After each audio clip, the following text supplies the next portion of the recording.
So you want to learn how to break throws, man. I'm the probably the worst person to talk to about breaking throws, but I have gotten better at breaking throws. So therefore, how could I what am I doing that I'm getting better at breaking throws? And how can you copy what I'm doing, you know? So first thing when talking about throws, we need to talk about how to break them, right? That's a good place to start. Breaking throws. Let's learn how to break them. You know, so in Tekken, there's 3 types of throws. We got 3 generic throws, all right? There's no more animations than just 3, all right? The first one is a 1 break. Tekken, you have to learn how to break throws, and it's super simple. The way you do it is you just gotta look at your opponent's hands. That's it. So you can see we got Kazuya here. He's gonna do a 1 throw for us. And as you can see, his left hand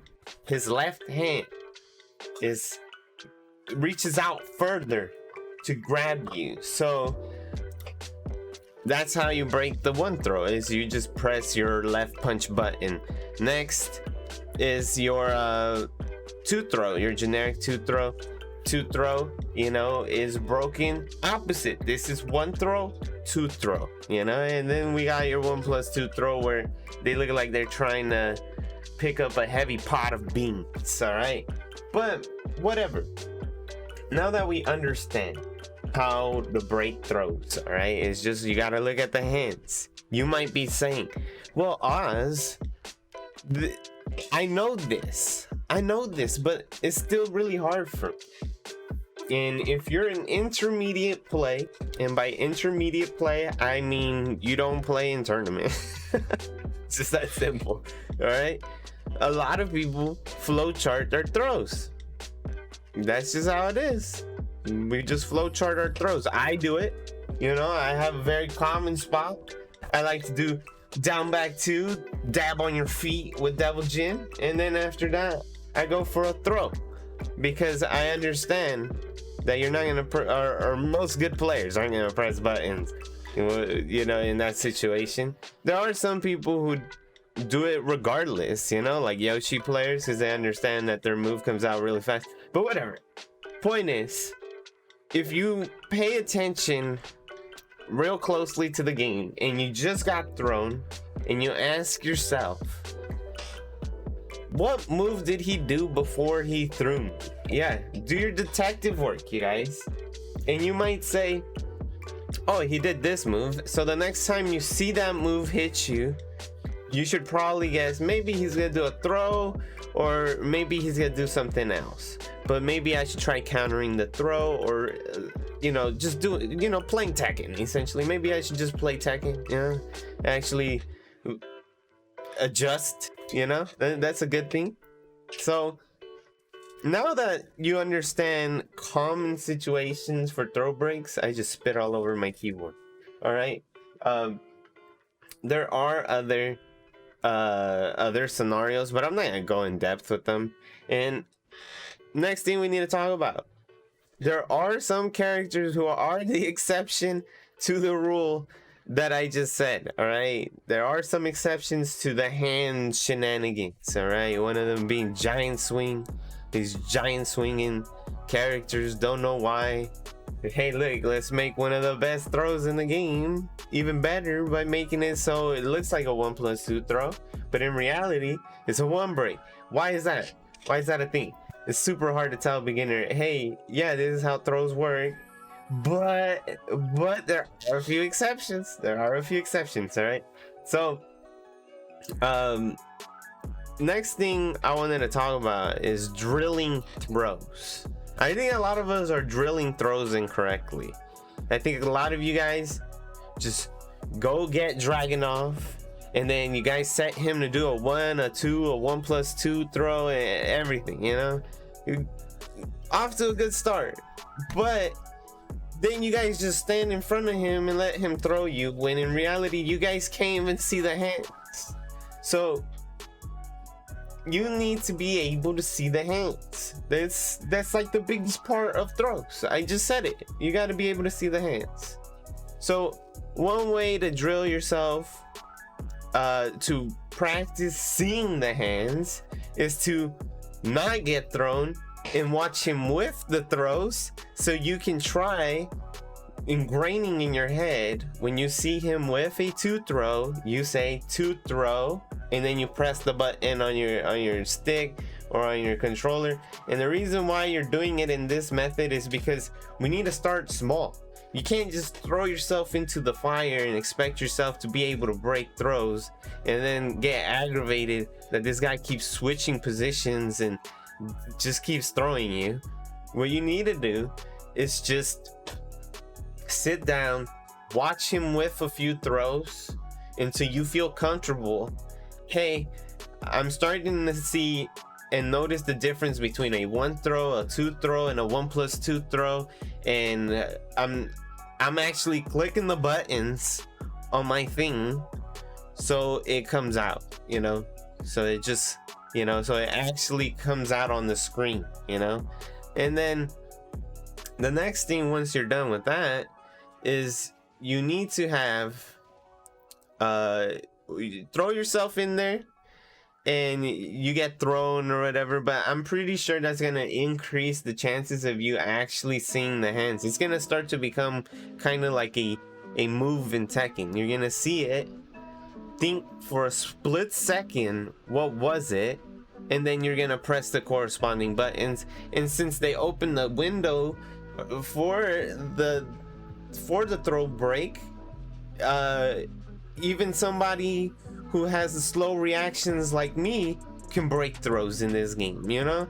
My grandma beats me in the card game of speed, but I think it's more because she knows how to play it and I don't. All right, but that doesn't matter. All right, you should be able to start seeing the hands, you know. Once you see the hands, you know, you're gonna give them the hands. All right, that's how it works.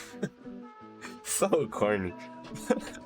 All right, the last thing, all right, we need to talk about the free throw story. All right, some of you guys don't know what I'm talking about, but there's a book called Psycho Cybernetics. Look at it, look at this book. All right, and it's all about mentality. It's all about mentality, having confidence in yourself, you know. So you got to get out of that mindset of I can't break throws. You could break throws, all right? You could break throws. You just haven't practiced it. That's what you need to say. You could break throws. I'm a 90% throw breaker myself. But, you know, 90% throw breaker here. But you need to have that mentality. You know, and some people are gonna say, oh, that doesn't work, it doesn't help. No, it helps. You gotta legitimately get into that mentality. I could break throws. It's just this guy's lucky he's on a 3-bar.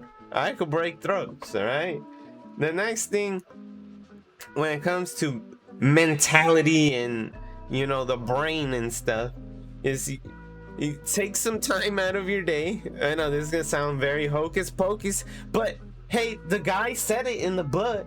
You think this guy would make a book that sold so many copies? Talk about some bullshit, you know?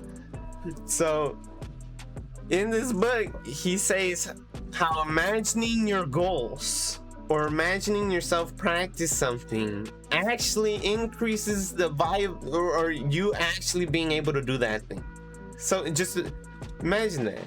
Just imagining yourself breaking throws actually makes you good at breaking throws. That's like, it blows my mind. And I do this. This is how I go to bed, actually. This is how I put myself to sleep. Instead of thinking of all the stuff I could be doing, I just lay down in my bed, put the covers on me, and then I'm just like, hey, 2-throw, 1-throw, 1+2 throw, 1 I do that. Eventually I put myself to sleep.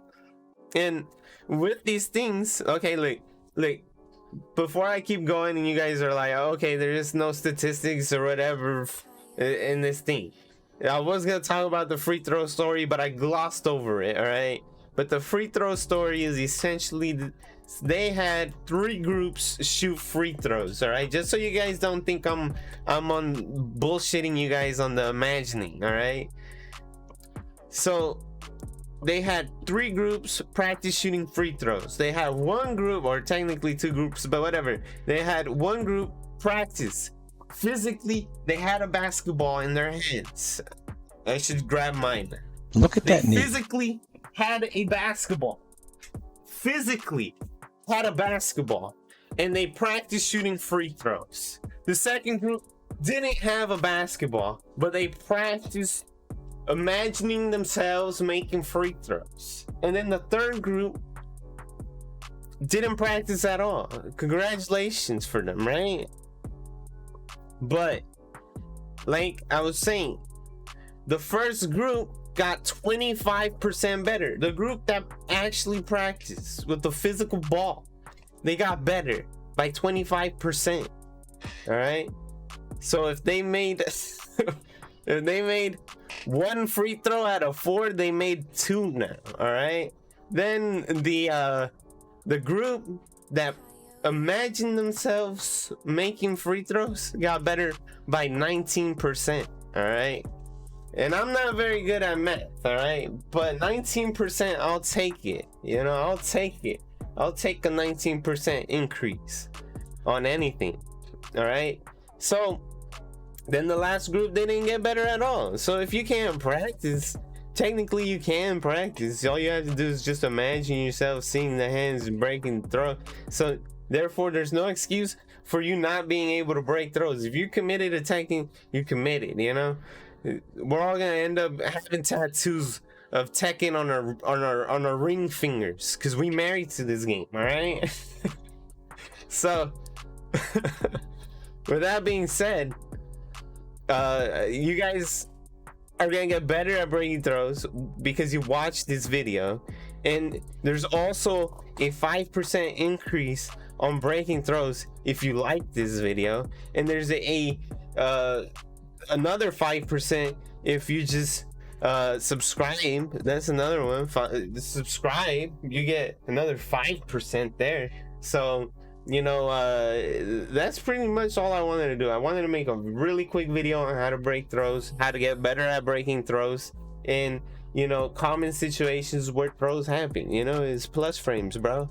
You're just gonna stand there because you're a good player and you don't mash, all right? So once we got all that, I'm done.